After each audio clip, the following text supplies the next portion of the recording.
Le petit chaperon rouge. Il était une fois une charmante petite fille que tout le monde aimait au premier regard. Sa grand-mère, qui l'adorait plus que tout, lui avait donné un petit chaperon de velours rouge.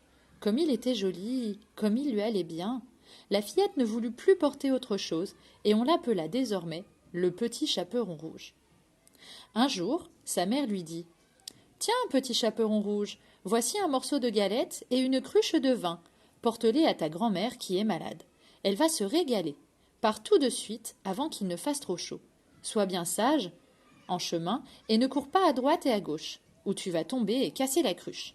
Et puis n'oublie pas de dire bonjour en entrant et ne regarde pas dans tous les coins. » Je ferai bien attention à tout, promit le petit chaperon rouge en disant au revoir à sa maman. La grand-mère habitait à une bonne demi-heure du village, tout là-bas, dans la forêt. Et la fillette était à peine entrée dans la forêt qu'elle rencontrait le loup. Comme elle ne savait pas quel méchant animal c'était, elle n'eut pas peur du tout. « Bonjour, petit chaperon rouge, dit le loup. « Bonjour, loup. Où vas-tu de si bon matin ? Chez ma grand-mère qui est malade. Je lui apporte du vin et de la galette. Et où habite-t-elle, ta grand-mère, petit chaperon rouge ? Demanda le loup. Plus loin, dans la forêt. À un quart d'heure d'ici, sous les 3 grands chênes se trouve sa maison. Tout en faisant un bout de chemin avec le petit chaperon rouge, le loup pensait « Un vrai régal, cette fillette, tendre et dodue comme il faut. Elle sera bien meilleure que la grand-mère. Ah, vraiment, il faut que je trouve une ruse pour les dévorer toutes les deux. » « Comment ?» dit-il soudain en s'arrêtant. « Tu ne regardes même pas toutes ces jolies fleurs dans le sous-bois ? On dirait aussi, petit chaperon rouge, que tu n'entends pas les oiseaux. Mais profite donc de la forêt, tout est tellement gai ici. » Le petit chaperon rouge leva les yeux et vit danser les rayons du soleil entre les arbres. Et puis partout, partout, des fleurs qui brillaient. « Si j'en faisais un bouquet pour grand-mère, se dit-elle, cela lui fera plaisir. Il est tôt, j'ai bien le temps d'en cueillir. » Et elle quitta le chemin pour chercher des fleurs dans le sous-bois. Une par-ci, l'autre par-là. La plus belle était toujours un peu plus loin, et encore plus loin à l'intérieur de la forêt. Le loup, pendant ce temps, courait tout droit à la maison de la grand-mère et frappait à la porte. « Qui est là ?» cria la grand-mère de son lit, car elle était trop faible pour se lever. « C'est le petit chaperon rouge, dit le loup.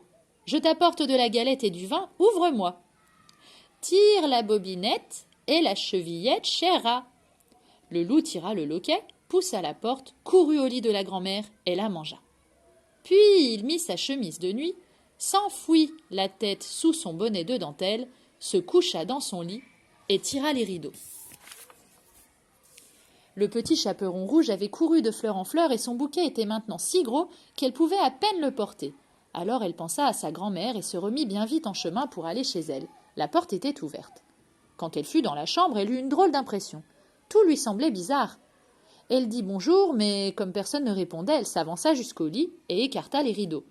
La grand-mère était là, couchée, avec son bonnet qui lui cachait presque toute la figure. Elle avait un air étrange. « Oh, grand-mère, comme tu as de grandes oreilles. C'est pour mieux t'entendre, mon enfant. Oh, grand-mère, comme tu as de grands yeux. C'est pour mieux te voir, mon enfant. Oh, grand-mère, comme tu as de grandes mains. C'est pour mieux te prendre, mon enfant. Oh, grand-mère, comme tu as de grandes dents.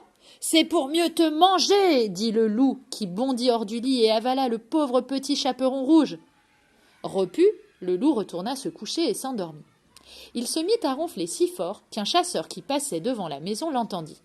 « Comment se fait-il que la vieille femme ronfle si fort ?» se dit-il. « Allons voir si elle n'a pas besoin d'aide. » Il entra et vit le loup couché dans le lit.